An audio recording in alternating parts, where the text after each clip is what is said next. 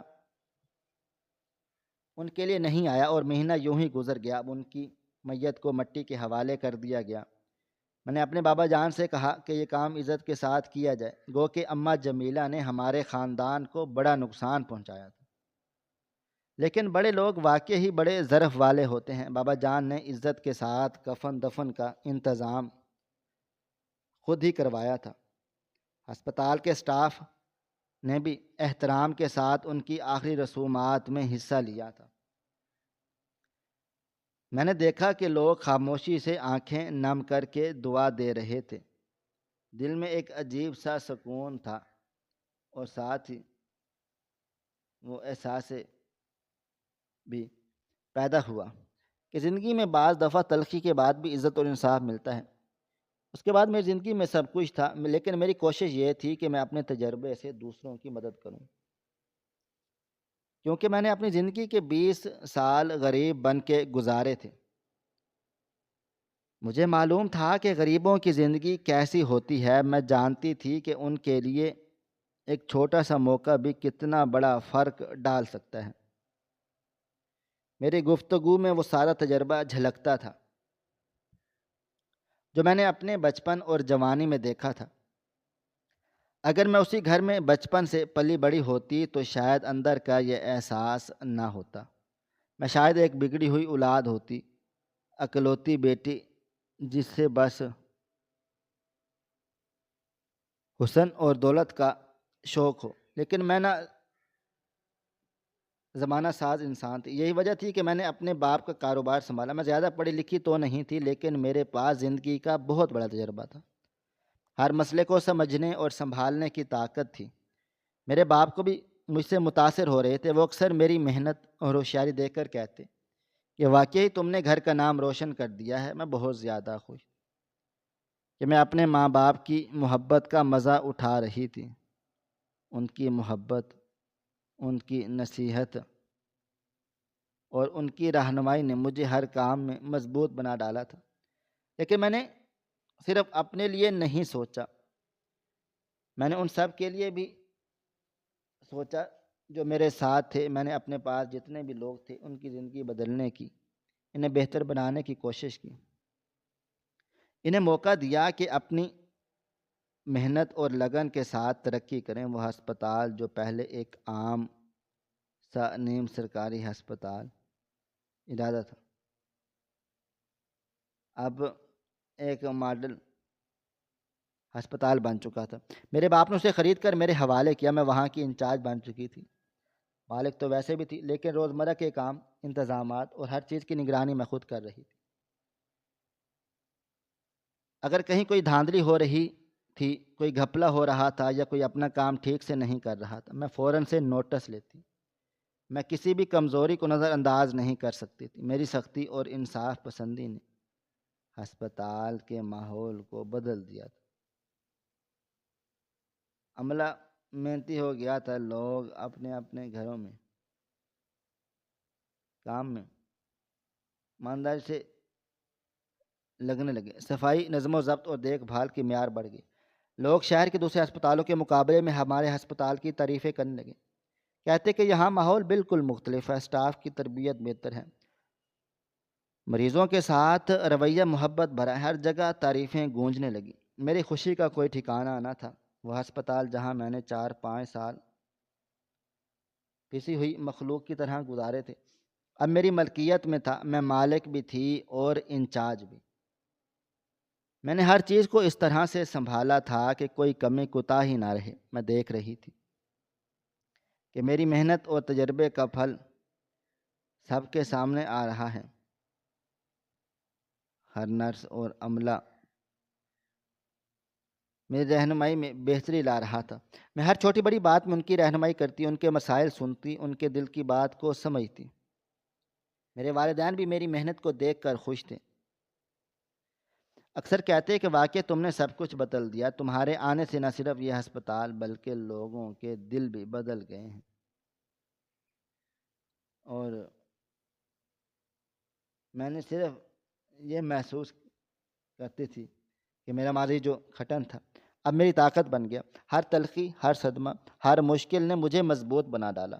میں ہسپتال میں نرسز کی تنخواہیں بڑھائیں۔ پہلے جو لوگ کم تنخواہ میں محنت کر رہے تھے اب انہیں معیار کے مطابق ادائیگی ملنے لگی۔ میں نے ہر نرس کی محنت کی قدر کی، کبھی کسی کے ساتھ ناانصافی نہیں ہونے دی۔ میں نے ان کے لیے بہتر ماحول بنایا۔ ہر نرس اب دل سے کام کرنے لگی، وہ خوش تھی، مطمئن تھی اور اپنی زندگی میں خود کو محفوظ محسوس کر رہی تھی۔ میں نے یہ بھی سوچا کہ اگر اماں جمیلہ کی وجہ سے میری زندگی برباد ہو سکتی تھی تو اب میں اسے اپنی محنت اور ہمت سے بہتر بنا سکتی ہوں۔ میں نے اس ہسپتال کو شہر کا ماڈل ہسپتال بنا دیا۔ جہاں پہلے کوئی کسی کی عزت نہیں کرتا تھا وہاں اب سب کی عزت کی جاتی تھی۔ جہاں پہلے عملے کی تنخواہ کے لیے کام کرتا تھا وہاں اب سب دل لگا کر کام کرتے تھے۔ میں نے زندگی کے اس حصے میں یہ سبق سیکھا ہے کہ مشکلات میں انسان کو مضبوط کرتی ہیں، تلخیاں انسان کی شخصیت کو نکھارتی ہیں۔ اگر انسان اپنے تجربے اور علم کو صحیح سمت لگائے تو نہ صرف اپنی زندگی بدل سکتا ہے بلکہ دوسروں کی زندگیوں کو بھی بدل سکتا ہے۔ میری کہانی یہ ثابت کرتی ہے کہ حالات چاہے کتنے ہی بھی مشکل کیوں نہ ہوں، محنت، ایمانداری، ہمت اور محبت سے ہر رکاوٹ عبور کی جا سکتی ہے۔ میری زندگی کا اصل مقصد یہی تھا کہ انسان کی اصل پہچان دولت، خوبصورتی یا نسب نہیں بلکہ اس کی محنت، حوصلے اور اخلاق سے ہوتی ہے۔ اگر انسان اپنے دل میں دوسروں کے لیے محبت اور ہمدردی رکھے تو دنیا کے بڑے سے بڑے مسائل بھی آسان ہو جاتے ہیں۔ میں نے زندگی کے تجربے سے سیکھا ہے کہ جو انسان اپنی طاقت کو دوسروں کی بھلائی کے لیے استعمال کرتا ہے وہ واقعی کامیاب ہوتا ہے۔ اب میری زندگی ایک نئی روشنی میں تھی۔ میں اپنے ماں باپ کے ساتھ تھی، میرے پاس سب کچھ تھا، لیکن سب سے بڑی کامیابی یہ تھی کہ میں اپنی زندگی کے دکھ کو سب کی بھلائی میں بدل چکی تھی۔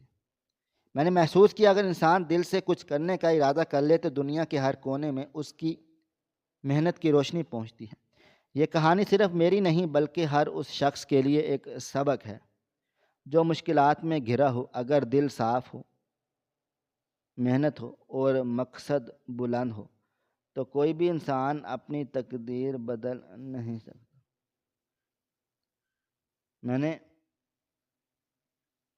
اپنی زندگی کے پچھلے 20 سالوں کو سبق کے طور پر لیا اور باقی زندگی دوسروں کے لیے روشنی بنائی۔ ہر غریب، ہر مجبور اور ہر محنتی انسان کے لیے میرا یہ پیغام ہے کہ امید کبھی نہ چھوڑو، محنت کرتے رہو اور اپنے دل کو صاف ستھرا رکھو۔ ہر تلخ لمحہ ایک سبق دیتا ہے اور ہر سبق انسان کو مضبوط اور عظیم بناتا ہے۔